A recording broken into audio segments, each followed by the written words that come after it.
စစ်မှန်တဲ့ပျော်ရွှင်မှုရဲ့လျှို့ဝှက်ချက်ဆိုတာကမိမိလိုချင်တဲ့အရာတွေကိုပုံမရရှိခြင်းမဟုတ်ဘဲနဲ့မလိုအပ်တဲ့အရာတွေကိုလိုချင်တက်မဲ့မှုနှဲပါခြင်းသာဖြစ်တယ်လို့ပြောမယ်ဆိုရင်မိတ်ဆွေဘယ်လိုများထင်ပါသလဲစိတ်သက်ကြက်ခိုင်မှုစီကိုသွားတဲ့လမ်းဟာအရာရာကိုတင်းကျပ်စွာစောက်ကင်ထားခြင်းမဟုတ်ဘဲနဲ့လက်လွတ်တက်ဖို့အတွက်တင်ယူခြင်းသာဖြစ်တယ်ဆိုရင်ရောဘယ်လိုများထင်ပါမလဲဒီနေ့ဗီဒီယိုထဲမှာတော့ Skuban Kumar ဆင်ရေးသားထားတဲ့ The Art of Detachment ဆိုတဲ့စာအုပ်ရဲ့အနှစ်ချုပ်ကိုဝေမျှပေးသွားမှာဖြစ်ပါတယ်ဒီစာအုပ်ကဆိုရင်ပြစ္ဆုတ်ပံမှာတည်ရှိခြင်းတွေတည်ငြိမ်ခြင်းတွေနဲ့တွေ့တာမှုကင်းခြင်းကနေမှတဆင့်ခွန်အားကိုရှာဖွေခြင်းကမိတ်ဆွေရဲ့ဘဝတစ်လျှောက်လုံးကိုအမြင်နဲ့ချိကပ်ပုံကိုဘယ်လိုမျိုးပြောင်းလဲပေးနိုင်လဲဆိုတာကိုဖော်ပြပေးထားတဲ့လမ်းညွှန်စာအုပ်ကောင်းတစ်အုပ်ဖြစ်ပါတယ်ဒီနေ့ခေတ်လိုမျိုးချိတ်ဆက်မှုအလွန်များပြားတဲ့ကမ္ဘာကြီးမှာကျွန်တော်တို့တွေဟာပုံမအောင်မြင်ဖို့အတွက်ပုံမပိုင်ဆိုင်ဖို့နဲ့ပို့ပြီးတော့မှတာလွန်သူဖြစ်ဖို့အတွက်ဖိအားပေးခြင်းတွေကိုစင်စစ်မပြတ်ကြုံတွေ့နေရပါတယ်အဲ့ဒီအရာတွေလူတွေနဲ့ပိုင်ဆိုင်မှုတွေကပင်ကျွန်တော်တို့ရဲ့ပျော်ရွှင်မှုရဲ့တောချက်ဖြစ်တယ်လို့ယုံကြည်ပြီးတော့သူတို့တွေအပေါ်ကိုဆွဲလန်းတွေ့တာနေကြပါတယ်ဒါပေမဲ့အဲ့ဒီလိုမျိုးဆွဲလန်းတွေ့တာနေမှုကပင်လည်းကျွန်တော်တို့တွေအနေနဲ့စုတစ်ခုကိုခန်းစားရခြင်းရဝတစ်ခုကိုခန်းစားရခြင်းရဲ့အဓိကအကြောင်းရင်းဖြစ်နေမယ်ဆိုရင်ရောဘယ်လိုများဖြစ်မလဲဒီစာအုပ်ကသွေးသွားဖို့ဒါမှမဟုတ်ဂယုမဆိုင်ဖဲမတိကျုံပြုဖို့အတွက်တင် जा ပေးတာမျိုးမဟုတ်ပါဘူးတရားဓမ္မအသိမြင်ကြွယ်ဝသူတွေရာစုနှစ်ပေါင်းများစွာကတည်းကသိရှိခဲ့ကြတဲ့နည်းနည်းတဲ့အမှန်တရားတစ်ခုကိုဖော်ထုတ်ပေးခြင်းသာဖြစ်ပါတယ်စစ်မှန်တဲ့လွတ်လပ်မှုဆိုတာကမိမိလိုချင်တာကိုရရှိခြင်းမှလာခြင်းမဟုတ်ပဲဘဝရဲ့အစိတ်ပိုင်းတိုင်းကိုထိန်းချုပ်ခြင်းနဲ့ကြောင်ကနန်းလိုအပ်ချက်ကိုလက်လွတ်လိုက်ခြင်းကနေပဲလာခြင်းဖြစ်ပါတယ်အခုဗီဒီယိုလေးကိုစောင်းအောင်နားထောင်ပြီးသွားတဲ့အခါမှာဒီစာအုပ်ထဲမှာပါရှိတဲ့လက်တွေ့ကျတဲ့အသိပညာတွေကိုတစ်ခန်းချင်းစီလေ့လာသွားမှာဖြစ်ပြီးတော့မိတ်ဆွေရဲ့ဘဝမှာပို့ပြီးတော့ငြိမ်းချမ်းမှုတွေရှင်းလင်းပြတ်သားမှုနဲ့စစ်မှန်တဲ့ပျော်ရွှင်မှုတွေကိုဖန်တီးဖို့အတွက်တွေ့တာမှုကင်းခြင်းအမှုပညာကိုဘယ်လိုမျိုးကျေသုံးနိုင်လဲဆိုတာကိုရှာဖွေတွေ့ရှိရမှာဖြစ်ပါတယ်ဒါကြောင့်မလို့တတထိုင်ပြီးတော့စိတ်ကိုဖွင့်ထားပါဘဝရဲ့အလွတ်လပ်ဆုံးသောသဘောတရားပညာရပ်တစ်ခုကိုသင်ယူဖို့အတွက်ပြင်ဆင်လိုက်ပါမိတ်ဆွေများအားလုံးပဲမင်္ဂလာပါခင်ဗျာ Inside Book Summary Channel ကနေနှွေးထွေးစွာကြိုဆိုလိုက်ပါတယ်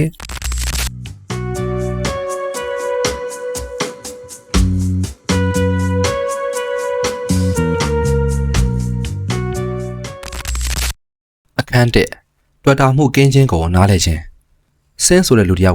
ကတွေ့တာမှုကင်းခြင်းနဲ့ပတ်သက်ပြီးတော့အကြီးမားဆုံးအမှားယွင်းမကင်းတဲ့အယူဆတစ်ခုဖြစ်တဲ့စိတ်ခံစားမှုကင်းမဲ့သွားခြင်းဒါမှမဟုတ်ဂယုမဆိုင်တော့ခြင်းဆိုတဲ့အချက်ကိုစတင်ပြီးတော့ရှင်းလင်းထားပါတယ်။အဲ့ဒီအယူဆဟာအမှန်တရားနဲ့လုံးဝဆန့်ကျင်ဘက်ဖြစ်ပါတယ်။စစ်မှန်တဲ့တွေ့တာမှုကင်းခြင်းဆိုတာကရလဒ်တွေအပေါ်မှာစိတ်ထဲမှာလွတ်လပ်စွာထားရှိရင်းနဲ့ဘဝကိုအပြည့်အဝစီးမျောပါဝင်နေထိုင်ခြင်းဖြစ်ပါတယ်။ဒါကပင်လယ်လှိုင်းကိုကြွကျင်စွာဆင်းနေတဲ့လှိုင်းစီးသူတူကဲ့သို့ပင်ဖြစ်ပြီးတော့ပင်လယ်ပြင်တစ်ခုလုံးကိုထိန်းချုပ်ရန်မကြိုးစားဘဲကိုယ့်ရဲ့ကြွကျင်မှုနဲ့ပြစ္ဆုတ်ပံမှာအပြည့်အဝတည်ရှိနေခြင်းဖြစ်ပါတယ်။အတိအကျရလဒ်တွေအပေါ်မှာဆွဲလန်းတွေ့တာနေတဲ့အခါမှာအဲ့ဒီတွေ့တာမှုကစုခံစားရခြင်းဆိုတဲ့တန်တရားကိုဖန်တီးပေးကြောင်းကိုစာရေးသူကရှင်းပြထားပါတယ်။အဲ့ဒီရလဒ်တွေကိုရရှိဖို့အတွက်ချိုးပမ်းနေတဲ့အချိန်တွင်းမှာစိုးရင်ပူပန်မှုတွေကိုခံစားရပြီးတော့အောင်မြင်တဲ့အခါမှာဒါမှမဟုတ်ချာရှုံးတဲ့အခါမှာလည်းခဏတာကျဉ်းနှံ့မှုဒါမှမဟုတ်ရင်လည်းပြင်းထန်တဲ့စိတ်ပြည့်မှုတွေကိုသာရရှိကြပါတယ်။အဲ့ဒီစိတ်ခံစားမှုဆိုင်ရာအတက်အကျတွေဟာကျွန်တော်တွေကိုစိတ်မငြိမ်သက်မှုဖြစ်တဲ့အခြေအနေတွင်းကိုအမြဲတမ်းဖိတ်ထောင်ထားလေရှိပါတယ်။သို့တော်လည်းပဲတွေ့တာမှုကင်းတယ်ဆိုတာကစိတ်ရဲ့အတွင်းပိုင်းတည်ငြိမ်မှုကိုထိန်းသိမ်းထားရင်ဘဝရဲ့အတွေ့အကြုံတွေမှာအပြည့်အဝစီးမျောပါဝင်ခွင့်ပေးထားပါတယ်။မိတ်ဆွေဟာတွေ့တာမှုကင်းမဲ့နေတဲ့အခါမှာပိုင်ဆိုင်လိုစိတ်မရှိဘဲနှက်ဆိုင်စွာချစ်မြတ်နိုင်ပါတယ်။ရလဒ်တွေရဲ့ဝါမျှမှုကိုမခံရဘဲကြိုးစားအားထုတ်နိုင်ပါတယ်။မိမိရဲ့စိတ်တည်ငြိမ်မှုကိုမပြတ်ပြတ်စေဘဲစိန်ခေါ်မှုများကိုရင်ဆိုင်နိုင်ပါတယ်။စာရေးသူကမိတ်ဆွေရဲ့အတွေ့တွေစိတ်ခံစားချက်တွေနဲ့အတွေ့အကြုံတွေရဲ့လွှမ်းမိုးမှုကိုမခံရဘဲအဲ့ဒီအရာတွေကိုစောင့်ကြည့်လေ့လာတဲ့စောင့်ကြည့်သူအသိစိတ်ဆိုတဲ့သဘောတရားကိုမိတ်ဆက်ပေးထားပါတယ်။အဲ့ဒီစောင့်ကြည့်သူအသိစိတ်ဆိုတာကအမြဲတမ်းတည်ငြိမ်တယ်အမြဲတမ်းပြစ္ဆုတ်ပံမှာရှိတယ်အမြဲတမ်းလည်းလွတ်လပ်မှုရှိပါတယ်ဒီနေရာမှာရရှိတဲ့လက်တွေ့ကျတဲ့သင်ခန်းစာကတော့တော်လန်ပြောင်းလဲမှုတစ်ခုဖြစ်ပါတယ်မိတ်ဆွေဟာအရာရာရဲ့ကြေးချုံအဖြစ်အဆိုးမခံရဘဲဂရုစိုက်နိုင်ပါတယ်ရလဒ်တွေကိုတာမန်မျှတာသဘောထားပြီးရည်မှန်းချက်တွေကိုထက်သန်စွာနဲ့လှုပ်ဆောင်နိုင်ပါတယ်ဒါကဇွဲမဲ့လှုပ်ရှားမှုမရှိဘဲခေါင်းငုံခံခြင်းမျိုးမဟုတ်ဘဲစွမ်းအားကြီးမားပုံကိုလုံးဝခြားနားသွားခြင်းသာဖြစ်ပါတယ်အခန်းနှစ်ထင်ကျမှုဆိုင်ရာစိတ်အစွဲဒီစာအုပ်မှာပါတဲ့အလွတ်လပ်ဆုံးသောသဘောပေါက်မှုတစ်ခုကတော့ဘဝမှာမမီတို့အမှန်တကယ်ထိချုပ်နိုင်တဲ့အရာအလွန်နှဲပါကြောင်းကိုနားလည်ခြင်းပဲဖြစ်ပါတယ်။စာရေးသူဟာဒီအမှန်တရားကိုပုံဖော်ဖို့အတွက်ရေစီးကြောင်းဥပမာကိုအသုံးပြုထားပါတယ်။ကျွန်တော်တို့တွေဟာရေစီးကြောင်းအတွင်းဘလို့ကုခတ်မယ်ဆိုတာကိုရွေးချယ်နိုင်ပေမဲ့မြေချောင်းတစ်ခုလုံးကိုတော့ထိန်းချုပ်လို့မရပါဘူး။ကျွန်တော်တို့ရဲ့စိတ်ဖိစီးမှုနဲ့စိုးရိမ်ပူပန်မှုအများစုကမိမိတို့ကိုယ်တိုင်လုံးဝမထိချုပ်နိုင်တဲ့အရာတွေကိုထိန်းချုပ်ဖို့ကြိုးစားခြင်းကနေလာခြင်းသာဖြစ်ပါတယ်။တခြားသူတွေရဲ့အမှုအကျင့်တွေမျှော်လင့်မထားတဲ့ဖြစ်ရပ်တွေအတိတ်ဒါမှမဟုတ်အနာဂတ်ရဲ့ရလဒ်တွေသာဖြစ်ကြပါတယ်။မိမိတို့ရဲ့ဆန္ဒအတိုင်းလက်လျောညီတွေမဖြစ်နိုင်တဲ့အင်အားစုတွေကိုစန့်ကျင်တွန်းကန်နေရင်းနဲ့မိမိတို့ကိုယ်ကိုမောပန်းနှံ့နေစေကြပါတယ်။စာရေးသူဟာမင်းပြောက်သွားတဲ့လက်သမားတို့ဦးချောင်းကို ရိုက်ခတ်မှုရှိတဲ့ပုံမြင်တစ်ပုဒ်ကိုမျှဝေထားပါတယ်။အိန္ဒိနာချင်းတွေကတိတ်ဆိုးတာပဲလို့ပြောကြတဲ့အခါလယ်သမားကဒါကဖြစ်နိုင်တာပဲလို့ပြန်လည်ဖြေကြားခဲ့ပါတယ်။မင်းကတောမြင့်တွေနဲ့အတူပြန်လည်ရောက်ရှိလာတဲ့အခါမှာတော့အဲ့ဒီသူတွေကတိတ်ကောင်းတာပဲလို့ပြောကြပါတယ်။လယ်သမားကထပ်မံပြီးတော့ဒါလည်းဖြစ်နိုင်တာပဲလို့သာပြန်ဖြေခဲ့ပါတယ်။စာမရိတ်ချင်းဖြစ်ကောင်းသည်ဆိုသည်ကိုထင်ရတဲ့ဖြစ်ရမျိုးမျိုးကိုကြုံတွေ့ရတိုင်းမှာအလားတူပဲဆက်ဖြစ်ခဲ့ပါတယ်။ဒါပေမဲ့ပညာရှိတဲ့လယ်သမားကတော့ဘယ်ဖြစ်ရရဲ့အမှန်တရားမဆိုတက်အံ့မသိနိုင်ပဲအမြဲတမ်းပြောင်းလဲနေတာကိုနားလည်ထားပါတယ်။ဘဝကိုထိန်းချုပ်ဖို့ကြိုးပမ်းမှုတွေဟာမကြာခဏဆိုသလိုအကျိုးရုပ်စေကြောင်းကိုစာရေးသူကရှင်းပြထားပါတယ်။ကျွန်တော်တို့အနေနဲ့တင်းကျပ်စွာစုပ်ကိုင်လေးစိတ်ဖိစီးမှုကပုံမခန်းစားရလေးဖြစ်ပါတယ်။ရလဒ်တွေကိုအတင်းကျပ်အကောင့်ထဲဖော်ဖို့ကြိုးစားလေးပုံမတွန်းကန်မှုတွေကိုဖန်တီးမိလေးဖြစ်ပါတယ်။ဒါကရေကိုလက်နဲ့စုပ်ကိုင်ဖို့ကြိုးပမ်းခြင်းနဲ့တူပါတယ်။ဘလောက်ပဲတင်းတင်းဆုပ်ထားပါစေလက်ကြားကနေပြီးတော့ပုံမပြီးရိုစိတ်ထွက်ပြေးသွားမှသာဖြစ်ပါတယ်။သို့တော်လည်းပဲပြောင်းလဲစေတဲ့အသည့်အမြင်ကတော့ဒီအရာပဲဖြစ်ပါတယ်။အရာကိုထိန်းချုပ်လို့တဲ့လိုအပ်ချက်ကိုလွှတ်ချလိုက်တဲ့အခါမှာမတူညီတဲ့စွမ်းအားတစ်မျိုးကိုမိတ်ဆွေတွေ့ရှိရပါလိမ့်မယ်။မိတ်ဆွေဟာရေကဲ့သို့ဖြစ်လာပြီးတော့အဟံတားတွေကိုရှောင်ကွင်းစီစဉ်ပြီးအဟံအတားအနည်းဆုံးလမ်းကြောင်းကိုရှာဖွေရင်းနဲ့နောက်ဆုံးမှာမိမိရဲ့လိုရာပန်းတိုင်ကိုအကျိုးရှိစွာနဲ့ရောက်ရှိသွားမှာဖြစ်ပါတယ်။လက်တွေ့ကျကျကျင့်သုံးဖို့ကတော့မပြောင်းလဲနိုင်တဲ့အခြေအနေတွေကိုအရှုံးပေးတိုက်ခိုက်နေရတဲ့မိတ်ဆွေဘဝရဲ့နယ်ပယ်တွေကိုခွဲခြားသိမြင်ဖို့သာဖြစ်ပါတယ်။မိမိကိုယ်တိုင်မထိချုပ်နိုင်တဲ့အရာတွေပေါ်မှာစွမ်းရည်တွေကိုဖြုံးလိပြမဲ့အစားအဲ့ဒီစွမ်းရည်တွေကိုမိမိကိုယ်တိုင်လွှမ်းမိုးနိုင်တဲ့အရာတွေဖြစ်တဲ့ကိုယ့်ရဲ့အတွေ့တွေကိုယ့်ရဲ့တုံ့ပြန်မှုတွေနဲ့စက္ကန့်တိုင်းမှာကိုပြုလုပ်တဲ့ရွေးချယ်မှုတွေစီကိုလမ်းကြောင်းပြောင်းပေးလိုက်ပါအခန်း3ပြစ္ဆုတ်ပန်၌ရှိခြင်းနဲ့တတိရှိခြင်းပြစ္ဆုတ်ပန်၌ရှိခြင်းမရှိဘဲတွေ့တာမှုကင်းခြင်းမဖြစ်နိုင်ကြောင်းကိုစာရေးသူကဖော်ပြထားပါတယ်မိတ်ဆွေရဲ့စိတ်ကအတိတ်အတွက်နားရခြင်းတွေနဲ့အနာဂတ်အတွက်စိုးရိမ်ပူပန်မှုတွေကြားမှာလွင်မျောနေမယ်ဆိုရင်တော့ဘဝကိုအမှန်တကယ်ဖြစ်တည်နေတဲ့အတိုင်းခံစားရရှိနိုင်ဖို့ဆိုတာဘယ်အခါမှဒီနေရာမှာအမှန်တကယ်တည်ရှိနေမှာမဟုတ်ပါဘူးစိတ်အစဉ်ရဲ့အချိန်ခီးသွားခြင်းကြောင့်ဒုက္ခအများစုဖြစ်ပေါ်ရခြင်းဖြစ်တယ်လို့စာရေးသူကရှင်းပြထားပါတယ်ကျွန်တော်တို့တွေဟာနာကျင်စရာအမှတ်တရတွေကိုပြန်လည်ပုံဖော်ခြင်းဒါမှမဟုတ်ကြောက်ရွံ့စရာကောင်းတဲ့အနာဂတ်တွေကိုစိတ်ကူးယဉ်ခြင်းတို့ဖြင့်ဘဝအမှန်တကယ်ဖြစ်တည်နေတဲ့တခုတည်းသောအခိုက်အတန့်ဖြစ်တဲ့ယခုပြစ္ဆုတ်ပံကိုလွှဲချော်နေကြပါတယ်အဲဒီလိုမျိုးဆက်ဆက်မပြတ်စိတ်တွင်းကဖြစ်ပေါ်နေတဲ့အတွေးပွားမှုတွေဟာကျွန်တော်တွေကိုတွေ့တာမှုနဲ့တုံ့ပြန်မှုဆိုင်ရာတန်တရားထဲမှာပိတ်ဆောင်ထားလေရှိပါတယ်စစ်မှန်တဲ့ပြစ္ဆုတ်ပံမှာတည်ရှိခြင်းဟာလွတ်မြောက်မှုစီကိုတွားရတကားပေါက်ဖြစ်ပါတယ်မိတ်ဆွေဟာဒီနေရာမှာအပြေးအဝရှိနေတဲ့အခါတဘာဝအတိုင်းပဲတုံ့ပြန်မှုတွေတက်တာသွားပြီးတော့ပုံမတင်တော်စွာတုံ့ပြန်လာတာမှာဖြစ်ပါတယ်အခြေအနေတွေကိုပုံမရှင်းလင်းစွာမြင်တွေ့နိုင်ပါမယ်ပုံမကောင်းမွန်တဲ့ဆုံးဖြတ်ချက်တွေကိုချနိုင်မှာဖြစ်ပြီးတော့ပြင်ပကဘယ်လိုမျိုးအောင်မြင်မှုနဲ့မှနှိုင်းယှဉ်ရမရတဲ့ထိတွေ့ခံစားမှုအပြည့်ရှိတဲ့ပီတိကိုခံစားရမှာဖြစ်ပါတယ်စာရေးသူဟာပြစ္ဆုတ်ပံမှာတည်ရှိမှုကိုပြောထောင်ဖို့လက်တွေ့ကျတဲ့နည်းလမ်းတွေကိုမျှဝေထားပါတယ်အလွယ်ကူဆုံးနည်းလမ်းကတော့သတိရှိရှိနဲ့အသက်ရှူခြင်းပဲဖြစ်ပါတယ်မိတ်ဆွေရဲ့စိတ်ကအတိတ်ဒါမှမဟုတ်အနာဂတ်အကြောင်းပုံမြင်နေဖွဲ့ပြီးတော့ရောင်ရမ်းနေတာကိုသတိပြုမိတဲ့အခါတိုင်းမှာမိတ်ဆွေရဲ့အာယုံကိုဝင်သက်ထွက်သက်စီကိုညင်သာစွာပြန်နေယူဆောင်လာပါဒီဥစ္စာကအတွေးတွေကိုရက်တိုက်ပြတာမဟုတ်ဘဲအဲ့ဒီအတွေးတွေရဲ့ဆွဲခေါ်ရာကိုပါမသွားစေရန်သာဖြစ်ပါတယ်အခြားထိရောက်တဲ့အလေးချင်းတစ်ခုကတော့သတိရှိရှိလေးလာစောင့်ကြည့်ခြင်းသာဖြစ်ပါတယ်မိတ်ဆွေရဲ့နေစဉ်ဘဝမှာဖြစ်ပျက်နေတဲ့များကိုကောင်းသည်ဆိုသည်လို့ချက်ချင်းအကဲဖြတ်ခြင်းမပြုဘဲရိုးရှင်းစွာနဲ့သတိပြုမိယုံလေးပဲခဏတာအချိန်ယူပါမိတ်ဆွေရဲ့အတွေးတွေကိုကောင်းငယ်မှာဖြတ်တန်းသွားတဲ့တိတ်တိမ်များကဲ့သို့စောင့်ကြည့်ပါအဲ့ဒီအတွေးတွေဟာရှိနေပေမဲ့လို့ခဏတာမျှတာဖြစ်ပြီးတော့မိတ်ဆွေရဲ့ဖြစ်တည်မှုကအဓိကမဟုတ်ပါဘူးပြစ္ဆုတ်ပံမှာတည်ရှိခြင်းဟာတစ်ချိန်မျှရရှိလိုက်ရုံနဲ့အမြဲတမ်းပိုင်ဆိုင်သွားတဲ့အခြေအနေမျိုးမဟုတ်ကြောင်းစာရေးသူကအလေးပေးပြောကြားထားပါတယ်ဒါဟာထက်ခါပြန်လည်သွားရောက်ရတဲ့အလေးချင်းတစ်ခုသာဖြစ်ပါတယ်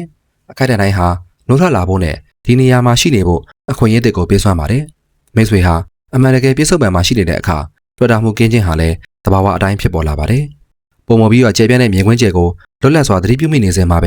မိတ်ဆွေပြုလုပ်နေတဲ့မြအပြည့်အဝစီမျိုးပါဝင်နေနိုင်ပါတယ်ဘဝရဲ့ပြဿနာထဲမှာမိမိကိုယ်ပြောက်ွယ်မသွားစေဘဲအပြည့်အဝပါဝင်လှုပ်ရှားနိုင်ပါတယ်အခန်း၄စိတ်ခံစားမှုဆိုင်ရာလွတ်လပ်မှုစာရေးသူဟာတွေ့တာမှုကင်းခြင်းရဲ့စိန်ခေါ်မှုအရှိဆုံးအစိပ်ပိုင်းတစ်ခုဖြစ်တဲ့စိတ်ခံစားမှုတွေရဲ့ထိန်းချုပ်မှုကိုမခံရဘဲအဲ့ဒီအရာတွေကိုဘယ်လိုမျိုးကင်တွယ်ဖြေရှင်းရမလဲဆိုတဲ့အချက်ကိုရှင်းလင်းဖော်ပြထားပါတယ်တွေ့တာမှုကင်းတယ်ဆိုတာကခံစားချက်တွေကိုဖိနှိပ်ချုပ်ချယ်ခြင်းမဟုတ်ဘဲနဲ့အဲ့ဒီခံစားချက်တွေနဲ့မိတ်ဆွေရဲ့ဆက်ဆံရေးကိုပြောင်းလဲလိုက်ခြင်းသာဖြစ်ကြောင်းသူကရှင်းရှင်းလင်းလင်းဖော်ပြထားပါတယ်လူအများစုကမိမိကိုယ်တိုင်ရဲ့စိတ်ခံစားမှုတွေနဲ့ထပ်တူကြသွားတတ်ကြပါတယ်ဒေါသဖြစ်ပေါ်လာတဲ့အခါမှာသူတို့သည်ဒေါသဖြစ်သွားကြပါတယ်ဝမ်းနည်းမှုပေါ်လာတဲ့အခါမှာသူတို့တွေဟာဝမ်းနည်းမှုဖြစ်သွားကြပါတယ်စိတ်ခံစားမှုတွေရဲ့သဘာဝဟာခဏတာမျှတာဖြစ်ပြီးတော့အမြဲတမ်းပြောင်းလဲနေတဲ့အတွက်အဲဒီလိုမျိုးလုံးဝထပ်တူကြသွားခြင်းကပြင်းထန်တဲ့ဒုက္ခဆင်းရဲကိုဖန်တီးပေးပါတယ်စာရေးသူကပြင်ပကရာသီဥတုဟာအမြဲတမ်းပြောင်းလဲနေတယ်လို့ပဲစိတ်ခံစားမှုဆိုင်ရာရာသီဥတုသဘောတရားကိုမိတ်ဆက်ပေးထားပါတယ်တချို့ချိန်တွေမှာတာယာကြီးတင်တယ်တချို့ချိန်တွေမှာတော့မုန်တိုင်းနဲ့ထန်တယ်တချို့ချိန်မှာတော့တည်ငြိမ်နေပါတယ်မိတ်ဆွေရဲ့စိတ်တွင်းကစိတ်ခံစားမှုဆိုင်ရာရာသီဥတုဟာလည်းအဲ့ဒီနီလန်တိုင်းပဲအပြောင်းအလဲရှိပါတယ်အဓိကတော့ချက်ကတော့ ဖြတ်တန်းသွားတဲ့တိုင်းတွေနဲ့ထပ်တူကြမသွားဘဲရာသီဥတုအမျိုးအစားအလုံးကိုအေးဆေးစွာလက်ခံထားတဲ့ကောင်းကင်ကြီးလိုမျိုးဖြစ်လာဖို့သာသင်ယူခြင်းဖြစ်ပါတယ်ကျွန်တော်တို့တွေဟာစိတ်ခံစားချက်တွေကိုတွန်းကန်ညှင်းဆန်တဲ့အခါမှာဒါမှမဟုတ်အဲ့ဒီအရာတွေကို Twitter ဆွဲလန်းနေတဲ့အခါမှာစိတ်ခံစားမှုတွေကပြဿနာဖြစ်လာကြောင်းကိုစာရေးသူကအရှင်းပြထားပါတယ်တွန်းကန်ညှင်းဆန်တဲ့ဆိုတာကစိတ်တွင်းပရိပခနဲ့တင်းမာမှုတွေကိုဖန်တီးပေးပါတယ်ဆွဲလန်းခြင်းဆိုတာဟာလည်းသဘာဝအတိုင်းမမြဲတဲ့အရာတွေကိုမြဲမြံစေဖို့အတင်းအကျပ်ကြိုးစားခြင်းသာဖြစ်ပါတယ်အဲ့ဒီနည်းလမ်းနှစ်ခုလုံးဟာဒုက္ခဆင်းရဲကိုသာတိုးပွားစေပါတယ်တွေ့တာမှုကင်းတဲ့လမ်းစဉ်မှာမိမိကိုယ်တိုင်ရဲ့စိတ်ခံစားချက်တွေကိုမျောပါမသွားစေဘဲမိတ်ဆွေရဲ့ထံကနေတစ်ဆင့်စီးဆင်းသွားခွင့်ကိုပေးခြင်းသာပါဝင်ပါတယ်ဒေါသဖြစ်ပေါ်လာတဲ့အခါမှာမိတ်ဆွေကအဲ့ဒီအရာကိုသတိပြုမိပါတယ်အပြည့်အဝခံစားလိုက်ပါတယ်အဲ့ဒီနောက်အပြည့်သဘောဆောင်တဲ့ပြုမှုဆောင်ရွက်မှုတွေကိုမလုပ်ဘဲအေးဆေးစွာဖြတ်သန်းသွားခွင့်ကိုပေးလိုက်ပါဝမ်းမြောက်ပျော်ရွှင်မှုရောက်ရှိလာတဲ့အခါမှာအဲ့ဒီအရာကိုထာဝရတည်တတ်နေစေဖို့ကြောင်ကတန်းမကြိုးစားဘဲတန်ဖိုးထားခံစားလိုက်ပါဒီဥစ္စာကမိတ်ဆွေဟာစိတ်ခံစားမှုကင်းမဲ့သူဒါမှမဟုတ်တုံ့ပြန်မှုမရှိသူတို့ဖြစ်မသွားစေပါဘူးအဲ့လိုဖြစ်သွားမဲ့အစားမိတ်ဆွေဟာစိတ်ခံစားမှုဆိုင်ရာအသိဉာဏ်ပုံပုံမြင်မာလာပြီးတော့စစ်မှန်သူတို့ဖြစ်လာမှာသာဖြစ်ပါတယ်မိတ်ဆွေရဲ့တုံ့ပြန်မှုတွေဟာစိတ်လိုက်မှန်ပါတုံ့ပြန်ခြင်းထက်ပညာအလင်းဉာဏ်ကနေသာလာခြင်းဖြစ်ပါတယ်မိတ်ဆွေရဲ့စိတ်တည်ငြိမ်မှုကိုမပြတ်ပြတ်စေဘဲနှက်ဆိုင်စွာခံစားနိုင်ပါတယ်စာရေးသူအကြံပြုထားတဲ့လက်တွေ့ကျတဲ့နည်းလမ်းကတော့ REIN ဆိုတဲ့နည်းလမ်းဖြစ်ပါတယ်မိမိခံစားနေရသည်ကိုသတိပြုအသိမှတ်ပြုပါ recognize လုပ်ပါတွန်းခံခြင်းမရှိဘဲအဲ့ဒီအတိုင်းရှိနေခွင့်ပေးလိုက်ပါအလောင်းကိုပြောတာပါစိတ်ဝင်စားမှုကြံ့နာမှုဖြင့်စုံစမ်းစစ်ဆေးပါ investigate ပါအဲ့ဒီနောက်မှာတော့အဲ့ဒီခံစားချက်နဲ့မိမိကိုယ်ကိုထပ်တူမကြစေဘဲခွဲခြားထားပါ non identification ဖြစ်ပါတယ်မိတ်ဆွေဟာမိတ်ဆွေရဲ့ခံစားချက်ကိုခံစားနေရတဲ့အသိစိတ်သာဖြစ်ပြီးတော့စိတ်ခံစားချက်ကိုယ်တိုင်မဟုတ်ကြောင်းကိုသတိရပါခန်းကပေါင်းသင်းဆက်ဆံရေးများနဲ့တွေ့တာမှုကင်းခြင်းရဲ့နားလည်မှုလွဲမှားစရာအကောင်းဆုံးအစိပ်ပိုင်းကတော့ပေါင်းသင်းဆက်ဆံရေးဖြစ်နိုင်ပါတယ်တွေ့တာမှုကင်းခြင်းကမိတ်ဆွေကိုအိတ်ဆက်သွားစေမယ်အလံဝေးသွားစေမယ်ဒါမှမဟုတ်ရင်အပြည့်အဝချင်းမြတ်နှုံးနိုင်စွာမရှိတော့တာဖြစ်သွားစေမယ်ဆိုတဲ့စိုးရိမ်ပူပန်မှုကိုစာရေးသူကရှင်းလင်းထားပါတယ်သူဟာအဲ့ဒီအချက်နဲ့ဆက်ကျေဘက်ဖြစ်တဲ့အမှန်တရားကိုဖော်ထုတ်ပြထားပါတယ်တွေ့တာမှုကင်းခြင်းကပုံမနဲ့ဆိုင်ပြီးတော့ပုံမစစ်မှန်တဲ့ပေါင်းသင်းဆက်ဆံရေးတွေကိုဖြစ်ပေါ်စေပါတယ်ဆွဲလန်းမှုရှိတဲ့အချက်ဆိုတာကမကြာခဏဆိုသလိုပဲပိုင်ဆိုင်လိုစိတ်ကိုကြီးမားစေတယ်လိုအပ်ချက်တွေများပြားစေတယ်စီကံချက်တွေကိုလည်းများပြားစေပါတယ်ကျွန်တော်တို့တွေဟာလူတွေကိုသူတို့တွေကိုမိမိတို့အတွက်ပြုလုပ်ပေးတဲ့အရာများမိမိတို့ကိုခံစားစေရတဲ့ပုံစံများဒါမှမဟုတ်မိမိတို့ရဲ့မျှော်လင့်ချက်တွေနဲ့ကိုက်ညီတဲ့ပုံစံတွေကြောင့်ချစ်ကြခြင်းသာဖြစ်ပါတယ်ဒီဥစ္စာကဖိအားတွေကိုဖန်တီးပေးပြီးတော့လူတွေကိုဝေးခွာသွားစေတတ်ပါတယ်အတုံတယောက်ကမိမိတို့ဆွလန်းထားတဲ့မျှော်လင့်ချက်တွေနဲ့ကိုက်ညီမလာတဲ့အခါမှာမိမိတို့ကိုယ်တိုင်ခံစားရပြီးတော့အဲ့ဒီနာကျင်မှုအတွက်သူတို့ကိုပဲအပြစ်တင်လေးရှိပါတယ်တွေ့တာမှုကင်းတဲ့အချက်ဆိုတာကစီကံချက်မဲ့ပြီးတော့လွတ်လပ်မှုရှိပါတယ်မိတ်ဆွေကလူတွေကိုသူတို့ပေးဆွနိုင်တဲ့အရာတွေဒါမှမဟုတ်သူတို့ရဲ့ပြုမှုပုံတွေကြောင့်မဟုတ်ဘဲသူတို့ရဲ့ဖြစ်တည်မှုအတိုင်းချစ်မြတ်နေခြင်းဖြစ်ပါတယ်မိမိအတွက်တိုက်ရိုက်အကျိုးမရှိဘူးဆိုရင်တော့အဲ့ဒီသူတွေရဲ့ပျော်ရွှင်မှုကိုမိတ်ဆွေကဆန္ဒပြုနိုင်ပါတယ်အဲ့လိုမျိုးအခြေမျိုးဟာစီမံထိချုပ်ခံရတာတဲ့လက်ခံပေးရတယ်လို့ခံစားရစေတဲ့အတွက်လူတွေကိုပို့ပြီးတော့နှိကပ်လာစေပါတယ်ကျမ်းမာတန်ဆွမ်းတဲ့စိတ်ပိုင်းဆိုင်ရာနဲ့နမိတ်စည်းမျဉ်းတွေဟာတွေ့တာမှုကင်းတဲ့ပေါင်းသင်းဆက်ဆံရေးတွေအတွက်မရှိမဖြစ်လိုအပ်ကြောင်းကိုတော့စာရေးသူကရှင်းပြထားပါတယ်မိတ်ဆွေဟာလက်ပြားအသုံးချခံရခြင်းဒါမှမဟုတ်မတရားပြုကျင့်ခံရခြင်းတွေကိုညှင်းဆန်ရင်းနဲ့တစုံတရာကိုနည်းနည်းကိစ္စနိုင်ပါတယ်တခြားသူတို့ရဲ့ရွေးချယ်မှုတွေဒါမှမဟုတ်အဲ့စိတ်ခံစားချက်အတွက်တာဝန်ယူစရာမလိုပဲကိုကြီးပံ့ပိုးမှုတွေကိုပေးရနိုင်ပါတယ်ပေါင်းသင်းဆက်ဆံရေးတွေမှာတွေ့တာမှုကင်းတဲ့ဆိုတာကအတိအကျရလဒ်တွေပေါ်မှာဆွဲလန်းမှုမရှိပဲချစ်မြတ်နိုးခြင်းဖြစ်ကြောင်းကိုစာရေးသူကမျှဝေထားပါတယ်မိတ်ဆွေကပြန်လည်ရရှိမယ်ဆိုတဲ့အာမခံချက်မလိုပဲချစ်ချင်းမြတ်တာကိုလွတ်လပ်စွာဖော်ပြပါတယ်တခြားသူတွေရဲ့တိုးတက်မှုကိုမိတ်ဆွေရဲ့မရွေးချယ်ခြင်းနဲ့လမ်းကြောင်းတွေစီကိုဥတီသွားစေတဲ့အခါမှာပင်ကိုကြီးပံ့ပိုးပေးပါတယ်အဲ့ဒီချေကပ်မှုဟာပေါင်းသင်းဆက်ဆံရေးဆိုင်ရာရှုပ်ထွေးပွေလီတဲ့ပြဿနာအများစုကိုပယ်ဖျက်ပေးပါတယ်မိတ်ဆွေကလူတွေကိုပြောင်းလဲဖို့ဒါမှမဟုတ်သူတို့ရဲ့အမှုချင်းတွေကိုထိန်းချုပ်ဖို့ကြိုးစားခြင်းကိုရပ်တန့်လိုက်တာဖြစ်ပါတယ်သူတို့ရဲ့စိတ်ခံစားချက်တွေကိုဆုံးဖြတ်ချက်တွေကိုလည်းပဲမမိအပေါ်ကိုကိုယ်တိုင်ရိုက်ခတ်မှုအဖြစ်ပုဂ္ဂိုလ်ဆွေမယူတော့ပါဘူးမိတ်ဆွေဟာကိုယ့်ရဲ့စိတ်ပိုင်းဆိုင်ရာတည်ငြိမ်မှုကိုထိန်းသိမ်းထားရင်းနဲ့တခြားသူတွေကိုလည်းသဘောထားကြီးစွာပေါ်များစွာချစ်မြတ်နိုးနိုင်ပါတယ်လက်တွေ့ကျကျသေသုံးဖို့ကတော့မိတ်ဆွေရဲ့ပေါင်းသင်းဆက်ဆံရေးတွေမှာမကြမ်းမာတဲ့ဆွမ်းလန်းတော်တာမှုလက္ခဏာတွေရှိမရှိစစ်ဆေးဖို့သာဖြစ်ပါတယ်ဘယ်နေရာတွေမှာတခြားသူတွေကိုထိန်းချုပ်ဖို့လှည့်ပြားအသုံးချဖို့ဒါမှမဟုတ်ပြောင်းလဲဖို့ကြိုးစားနေတယ်လဲဆိုတာကိုသတိပြုပါဘယ်လိုမျိုးစီကံချက်မျှော်လင့်ချက်မှမပါဘဲချစ်မြတ်နိုးတတ်ဖို့တွေလေ့ကျင့်ပါဒီအရာကခေါင်းငုံခံတဲ့သူဖြစ်သွားရမယ်လို့မဆိုလိုပါဘူးလိုအပ်ချက်တွေကြောင့်မဟုတ်ဘဲချက်ခိုင်မှုကနေတဆင့်ချစ်တဲ့မျက်နှာထက်သွားမယ်လို့ဆိုလိုတာဖြစ်ပါတယ်အခန်း6အလုံးနဲ့ဘဝရည်မှန်းချက်စာရေးသူဟာတွေ့တာမှုကင်းခြင်းဆိုတဲ့မူတွေကိုအလောက်ကင်နဲ့ဘဝရည်မှန်းချက်တွေမှာဘယ်လိုမျိုးအသုံးချရမလဲဆိုတာကိုလေ့လာပြထားပါတယ်အောင်မြင်မှုနဲ့ပြည့်မြတ်မှုတွေကိုသာယူသွနေကြတဲ့ယဉ်ကျေးမှုအတိုင်းဝိုင်းမှာဒီနီလန်းကတကယ်ကိုပဲတော်လှန်ရေးဆန်တဲ့နီလန်းတစ်ခုသာဖြစ်ပါတယ်စာရေးသူကစိတ်အားထက်သန်မှုနဲ့အလုပ်လုပ်ခြင်းနဲ့စွမ်းလန်းတော်တာမှုတွေနဲ့လှုပ်လှုပ်ခြင်းတို့ကိုခွဲခြားပြထားပါတယ်စိတ်အားထက်သန်မှုနဲ့လှုပ်လှုပ်ခြင်းဆိုတာကချစ်ချင်းမေတ္တာနဲ့လက်နှိမ့်မြုပ်လောက်ကင်မှုကနေလာတာဖြစ်ပါတယ်စွမ်းလန်းတော်တာမှုနဲ့လှုပ်လှုပ်ခြင်းဆိုတာကကြောင်ကဏ္ဍဖြစ်မှုနဲ့ အတိအကျရလက်တွေရရှိဖို့အတ္တကိုအခြေပြုပြီးတော့လိုအပ်ချက်တွေကနေလာတာဖြစ်ပါတယ်။တစ်ခုကရေရှည်တည်တံပြီးတော့ဖြစ်ဆုံးမှုကိုပေးစွမ်းနိုင်တော်လည်းပဲအခြားတစ်ခုကတော့စိတ်သက်နွမ်းနယ်မှုနဲ့စိတ်ပြည့်အားလျော်မှုစီကိုဦးတည်သွားစေပါတယ်။မိတ်ဆွေဟာတွေ့တာမှုကင်းစွာနဲ့လှုပ်လှုပ်တဲ့အခါမှာဖြစ်ပေါ်လာမဲ့ဘယ်လိုရလဒ်မျိုးကိုမဆိုလှက်လက်ခံဖို့အတွက်အမြဲတမ်းအစဉ်သင့်ရှိနေမှာဖြစ်ပါတယ်။မိတ်ဆွေရဲ့အကောင်းဆုံးစူးစမ်းအထောက်အမှုကိုပေးရမှာဖြစ်ပါတယ်။ပြင်ပဆုလက်တွေအတွက်တင်မဟုတ်ဘဲထုံးချုံထိမြတ်မှုကောင်းမွန်ခြင်းဆိုတဲ့သဘောတရားအတိုင်းကိုပဲလိုက်လံစုဆောင်းမှာဖြစ်ပါတယ်။ဒီဥစ္စာကစမ်းကြဲစွာပဲပုံမကောင်းမွန်တဲ့ရလက်တွေစီကိုမကြာခဏဦးတည်သွားစေလေရှိပါတယ်။အကြောင်းကတော့မိတ်ဆွေကကြာရှုံးမှုအတွက်စိုးရိမ်ပူပန်မှုတွေရဲ့ပိတ်လောင်မှုကိုမခံရတဲ့အတွက်သာဖြစ်ပါတယ်။တွေ့တာမှုကင်းတဲ့အလုပ်ဆိုတာကအောင်မြင်မှုတွေကနေပဲလာတာမဟုတ်ဘဲနဲ့လှုပ်ဆောင်မှုဖြစ်စဉ်တစ်ခုလုံးကနေပြည့်စုံမှုကိုရှာဖွေခြင်းဖြစ်ကြောင်းကိုစာရေးသူကရှင်းပြထားပါတယ်။မိတ်ဆွေကပြင်ပအတိမတ်ပြုမှုတွေကိုဂရုမစိုက်ဘဲတင်ယူတာတွေဖန်တီးတာတွေနဲ့ပါဝယ်ကူညီခြင်းဆိုင်ရာခရီးစဉ်ကိုပျော်မွေ့မှာဖြစ်ပါတယ်။ဒီဥစ္စာကတော့အစိမ်ခေါ်မှုတွေနဲ့ရင်ဆိုင်ရတဲ့အခါမှာမိတ်ဆွေကိုပုံမချက်ခံစေပြီးတော့အောင်မြင်မှုတွေရရှိနေချိန်မှာလည်းပုံမပြီးတော့ဟန်ချက်ညီစေမှာဖြစ်ပါတယ်။လက်တွေ့ကြတဲ့သင်ခန်းစာကတော့မိတ်ဆွေရဲ့လှုံ့ဆော်တုံးအားကိုမှန်မှန်စစ်ဆေးကြည့်ဖို့သာဖြစ်ပါတယ်။မိတ်ဆွေကချစ်ချင်းမြတ်တာဖြစ်လှုပ်ဆောင်နေခြင်းလားဒါမှမဟုတ်ကြောက်ရွံ့မှုကြောင့်လှုပ်ဆောင်နေခြင်းလားစစ်မှန်တဲ့ရည်မှန်းချက်နဲ့လှုပ်ဆောင်နေခြင်းလားလူအဖွဲ့အစည်းရဲ့ဖိအားကြောင့်လှုပ်ဆောင်နေခြင်းလားအတွင်းစိတ်ရဲ့လမ်းညွှန်ချက်နဲ့လှုပ်ဆောင်နေခြင်းလားတခြားသူတွေရဲ့အတိမတ်ပြုမှုကိုဆွလန်းတော်တာပြီးတော့လှုပ်ဆောင်နေခြင်းလားတွေ့တာမှုကင်းတဲ့အလုပ်ဟာမိတ်ဆွေစိတ်ရဲ့နဲ့ဆိုင်တဲ့တန်ဖိုးထားမှုတွေသဘာဝပါရမီတွေနဲ့ကိုက်ညီနေလေးရှိပါတယ်။အခန်း9ဆုံးရှုံးမှုတွေကိုရင်ဆိုင်ဖြေရှင်းခြင်းဘဝရဲ့အကြီးမားဆုံးသောစိန်ခေါ်မှုတစ်ခုကတော့ဆုံးရှုံးမှုတွေကိုရင်ဆိုင်ရခြင်းသာဖြစ်ပါတယ်။ဒီအရာကိုပဲစာရေးသူကနဲ့ဆိုင်သောဂရုဏာတရားလက်တွေ့ကျသောပညာဉာဏ်တို့ဖြင့်ကိုက်တွယ်ရှင်းလင်းပြထားပါတယ်။ဆုံးရှုံးမှုဆိုတာကရှောင်လွှဲလို့မရနိုင်ကြောင်းကိုသူကအသိမှတ်ပြုထားပါတယ်။ကျွန်တော်တို့ချင်းမြတ်နိုးရသူတွေလိုချင်ခဲ့တဲ့အခွင့်အရေးတွေနဲ့ကျွန်တော်လွန်မြောက်ပြီးဖြစ်ခဲ့တဲ့ကျွန်တော်တို့ရဲ့ဘာရှင်အဟောင်းတွေကိုဆုံးရှုံးရမှာသာဖြစ်ပါတယ်။ဆွလန်းတော်တာမှုဆိုတာကဆုံးရှုံးမှုရဲ့နာကျင်မှုကိုပုံမကြီးမားစေကြောင်းစာရေးသူကရှင်းပြထားပါတယ်။မမြဲတဲ့အရာတွေကိုကြောင်ကတန်းတိတ်ကျစွာစောက်ကထားတဲ့အခါရှောင်လွှဲလို့မရတဲ့ဆုံးခွာသွားမှုတွေက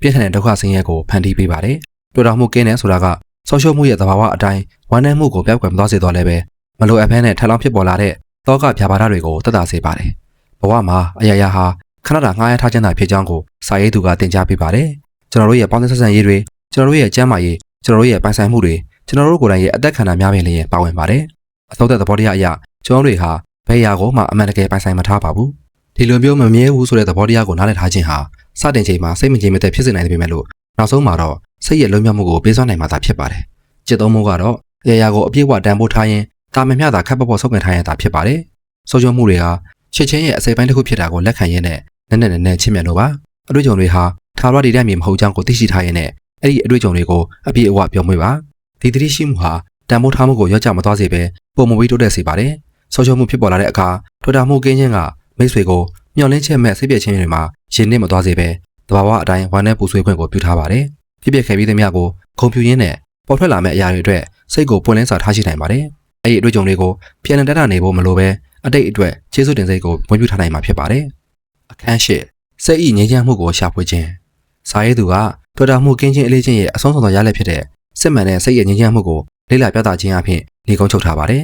အဲ့ဒီငြိမ်းချမ်းမှုဟာတာယာတဲ့အခြေအနေတွေကြောင့်ဖြစ်ပေါ်လာတဲ့ခဏတာငြိမ်းသက်မှုမျိုးမဟုတ်ဘဲနဲ့ပြင်ပအခြေအနေတွေဘယ်လိုပဲရှိနေပါစေတည်ရှိနေတဲ့မလုံးမရှက်ငြိမ်းချမ်းမှုမျိုးဖြစ်ကြောင်းကိုသူကရှင်းလင်းထားပါတယ်မိတ်ဆွေဟာလက်ရှိပဂတိအရှိတရားကိုစန့်ကျင်တုံးကန်နေတာတွေကိုရပ်တန့်လိုက်တဲ့အခါမှာတော့စိတ်ရဲ့ငြိမ်းချမ်းမှုဟာတဘာဝအတိုင်းပေါ်ထွက်လာပါတယ်စိတ်တွင်းမှာမငြိမ်မသက်ဖြစ်မှုအများစုဟာဖြစ်ပျက်ပြီးသားကိစ္စတွေကိုညှင်းခုန်နေတ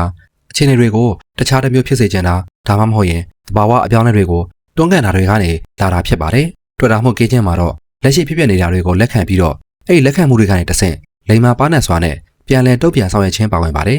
ပြင်ပအခြေအနေတွေကိုအပြည့်ဆိုဝယ်မရှိအောင်ဖန်တီးပြင်ဆင်ခြင်းအပြင်ငြိမ်းချမ်းမှုကိုရှာဖွေနိုင်ကြောင်းကိုစာရေးသူကရှင်းပြထားပါတယ်အဲ့လိုပြုလုပ်ဖို့ဆိုတာကလည်းမဖြစ်နိုင်ပါဘူးခဏနိုင်မြတာဖြစ်နိုင်ပါတယ်